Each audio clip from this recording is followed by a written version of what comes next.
क्षतिपूर्ति सहितको न्याय। 2068 साल चैत्रको घटना।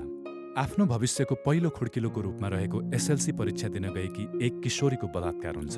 सर्वोच्च अदालतले अभियुक्तलाई 11.5 वर्ष कैद सजाय गर्दै उक्त मुद्दामा बलात्कार आघात लक्षणको स्थितिको विश्लेषण पनि गर्यो। सर्वोच्च अदालतले पीडितको शारीरिक, मानसिक र सामाजिक पीडा, शिक्षा र अवसरमा पारेको असरलाई समेत विचार गरी क्षतिपूर्ति भराउने आदेश गरेको छ, जसमा उचित, तत्काल र पर्याप्त क्षतिपूर्ति भराउने अवधारणाको समेत व्याख्या भएको छ। क्षतिपूर्ति सहितको न्याय किन? लैङ्गिक हिंसाका पीडितहरूका लागि कानुनी लडाईँसँगै सामाजिक लान्छना, स्वास्थ्य उपचार खर्च र आर्थिक कठिनाइसँग पनि जुझ्नुपर्ने हुन्छ। अपराधीलाई दिइने दण्डले मात्र पीडितको पीडाहरू निको नहुन सक्दछ। त्यसैले आज फौजदारी न्याय अपराध नियन्त्रणमा मात्र सीमित नरही पीडित केन्द्रित न्यायमा केन्द्रित रहेको छ। अपराधीलाई दिइने दण्डसँगै पीडित वा निजको परिवारमा पुगेको पीडा वा असरलाई कसरी सम्बोधन गर्ने दृष्टिकोणबाट क्षतिपूर्तिसहित न्यायमा केन्द्रित रहेको छ। प्रस्तुत भिडियोमा हामी लैङ्गिक हिंसाजन्य कसुरका पीडितलाई क्षतिपूर्ति दिलाउने, भराउने कानुनी संयन्त्रमा केन्द्रित हुन्छौँ। क्षतिपूर्तिसहित न्यायको निमित्त महत्त्वपूर्ण कानुनहरू। पीडितले क्षतिपूर्ति पाउनुपर्ने कुरालाई नेपालको संविधानद्वारा मौलिक हकको धारा 21(2) मा सुनिश्चित गरिएको छ। साथै मुलुकी अपराध संहिता, अपराध पीडित संरक्षण ऐन, मानव बेचबिखन तथा ओसार पसार नियन्त्रण ऐन, घरेलु हिंसा, कसुर र सजाय ऐन, पीडित राहत कोष नियमावली जस्ता कानुनी संरचनाहरूले अपराध पीडितको क्षतिपूर्ति प्राप्त गर्ने अधिकारलाई सुनिश्चित गरेका छन्। उल्लेखित कानुनहरूबाट क्षतिपूर्ति सम्बन्धी राज्यको दायित्वहरू यस प्रकार छन्। अपराध पीडितको हकमा सामाजिक पुनर्स्थापना र क्षतिपूर्तिसहित न्याय पाउने हकको सुनिश्चितता। महिला विरुद्ध धार्मिक, सामाजिक, सांस्कृतिक, शारीरिक, मानसिक, यौनजन्य, मनोवैज्ञानिक वा अन्य कुनै किसिमको हिंसा भएमा क्षतिपूर्ति पाउने हक। क्षतिपूर्तिलाई सजायको प्रकारमा गणना तथा क्षतिपूर्ति नतिरे कैदको व्यवस्था। कुनै कसुरको परिणामस्वरूप पीडितको जीव, ज्यान, सम्पत्ति वा इज्जतमा कुनै क्षति पुगेमा त्यस्तो क्षति बापत अदालतले कसुरदारबाट पीडितलाई मनासिब क्षतिपूर्ति भराइदिनुपर्ने। कसुरदारले क्षतिपूर्ति तिर्न सक्ने अवस्था नदेखिएमा पीडित राहत कोषबाट भराउनुपर्ने। क्षतिपूर्ति प्राप्त गर्ने प्रक्रियामा सम्बन्धित निकाय तथा पीडितको भूमिका।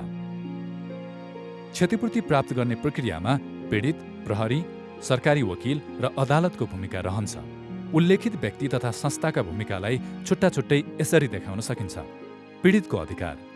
अपराधमा न्यायको प्रक्रियामा पीडित सरकारी साक्ष्य मात्र होइन, पीडितको पीडाको सम्बोधन स्वरूप तपाईँलाई क्षतिपूर्तिको समेतको अधिकार रहेको छ। प्रत्येक पीडितलाई क्षतिपूर्तिबारे सूचित हुने अधिकार प्रदान गरेको छ। पीडितले पीडित प्रभाव प्रतिवेदन छुट्टै बुझाउन सक्नेछ। उक्त प्रतिवेदन गोप्य राख्न चाहेमा गोप्य राख्न पनि निवेदन दिन सकिनेछ। प्रहरीको दायित्व। पीडितले कोसँग कति क्षतिपूर्ति भराइ पाउनुपर्ने हो सोको विवरण जाहेरी दिँदा बखत खुलाउनुपर्छ। अनुसन्धानको क्रममा कसुर कसले गरेको, के कसुरको विवरणसँगै शारीरिक, मानसिक, भौतिक तथा मनोवैज्ञानिक असरको विस्तृत खोजी गर्ने र साथै पीडित प्रभाव प्रतिवेदनको निमित्त मद्दत गर्ने। अभियुक्त र उसको परिवारको सम्पत्ति तथा अन्य आम्दानीको स्रोतको विवरण तयार गर्ने। सरकारी वकिलको दायित्व। सरकारी वकिलले अभियोग पत्र दर्ता गर्दा खुलाउनुपर्ने पक्षहरू, क्षतिको असर, क्षति देखिने कुनै विशेषज्ञको प्रतिवेदन सङ्कलन गर्ने, क्षतिपूर्तिको दाबी, अन्तरिम क्षतिपूर्ति वा राहत आवश्यक भए सोको दाबी, पीडकको आर्थिक हैसियत अभियोग पत्रमै खुलाउने, साथै सम्पत्ति देखिए तत्काल रोक्काको निवेदन दिने, क्षतिपूर्ति प्राप्त गर्नुपर्ने कारबाहीको सम्बन्धमा पीडितले जानकारी मागेमा आवश्यक जानकारी दिने, सजाय निर्धारणको बहसको क्रममा क्षतिपूर्ति सहित न्यायमा जोड दिने, पीडित प्रभाव प्रतिवेदन अभियोग पत्रको साथै पेश गर्ने। अदालतले विचार गर्नुपर्ने पक्षहरू। क्षतिपूर्ति सहितको अभियोग दाबी आएमा आवश्यकता अनुसार पीडितको क्षतिको विवरण र प्रतिवादीको आर्थिक स्थिति खुल्ने बयान र सम्बन्धित कागजात मागको आदेश गर्ने। अभियुक्तको आर्थिक हैसियत खुलेको अवस्थामा सम्पत्ति रोक्का राख्ने। अन्तरिम क्षतिपूर्ति वा राहतको माग आएमा तत्काल पीडित राहत कोषबाट भराइदिन आदेश गर्नुपर्ने। फैसला गर्दा ध्यान दिनुपर्ने पक्षहरू। विशेषज्ञको प्रतिवेदन तथा पीडित प्रभाव प्रतिवेदनका आधारमा समेत क्षतिपूर्तिको विश्लेषण गर्ने। क्षतिपूर्तिको निमित्त कसुरको समूहलाई एउटै कसुर मान्नुपर्ने। कसुरदारबाट असुल भएको रकममध्ये क्षतिपूर्तिको रकमलाई पहिलो प्राथमिकतामा राख्नुपर्ने। पीडकले क्षतिपूर्ति उपलब्ध नगराए सरकारी बाँकी सरह असुल गराउनुपर्ने। अन्तरिम क्षतिपूर्ति वा राहत रकम लिएको भए सो कट्टा गरी पीडित राहत कोषमा जम्मा गर्नुपर्ने। सजायमा क्षतिपूर्ति शुल्क लिनुपर्ने। क्षतिपूर्ति तिर्नुपर्ने भए क्षतिपूर्तिको रकम, तिर्नुपर्ने अवधि, तरिका र नतिरेमा हुन सक्ने सजाय फैसलामा नै उल्लेख गर्नुपर्ने। क्षतिपूर्ति निर्धारणको आधारलाई विशेष ध्यानमा लिनुपर्ने।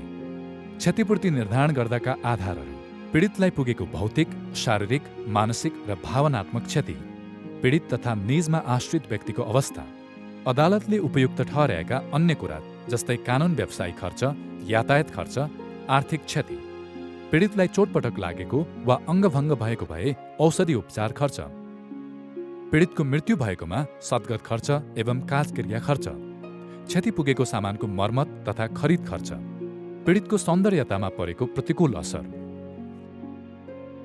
क्षतिपूर्तिको कार्यान्वयन: क्षतिपूर्ति कसले प्राप्त गर्न सक्नेछ र कसबाट भराउन सकिनेछ। अदालतबाट क्षतिपूर्तिको आदेश जारी भए पश्चात उक्त अदालतले तोकिएको मितिमा क्षतिपूर्तिको रकम पीडितको हकमा भराउनु पर्ने हुन्छ। क्षतिपूर्ति नगद वा जिन्सी दुवै हुन सक्दछ। क्षतिपूर्तिमा प्राप्त भएको नगद वा जिन्सी अपराधको पीडितले पाउनेछ, तर पीडितको मृत्यु भएमा आश्रित हकवालाले पाउनेछ। क्षतिपूर्ति कसुरदारबाट तथा नेपाल सरकारद्वारा पीडित राहत कोषबाट भराउन सकिनेछ। फैसला भएको 6 महिनाभित्र कसुरदारले क्षतिपूर्ति रकम भराउनु पर्ने हुन्छ। सो नबुझाएमा अन्तिम फैसलाको 3 वर्षभित्र कसुरदारको सम्पत्ति देखाई निवेदन दिनुपर्ने हुन्छ। यस्तो निवेदन दर्ता भएमा अदालतले सम्पत्ति रोक्का र लिलाम गरी भराइदिने व्यवस्था रहेको छ र लिलाम बिक्रीबाट क्षतिपूर्ति असुल उपर नभएमा कैद गराउन निवेदन दिन सकिनेछ। तर कसुरदारको आर्थिक अवस्था कमजोर भएमा वा नसक्ने भएमा वा अपराध कायम भएको तर कसुरदार पहिचान नभएमा वा पक्राउ नभएमा पीडित राहत कोषबाट भराउन सकिनेछ। तसर्थ नेपालको फौजदारी न्याय प्रणाली पीडितमुखी पुनस्थापकीय न्यायतर्फ उन्मुख भएको सन्दर्भमा अभियुक्तलाई कसुर अनुसारको सजाय दिनु जत्तिकै पीडितलाई पर्याप्त, उचित र न्यायपूर्ण क्षतिपूर्तितर्फ केन्द्रित हुनु उत्तिकै आवश्यक छ।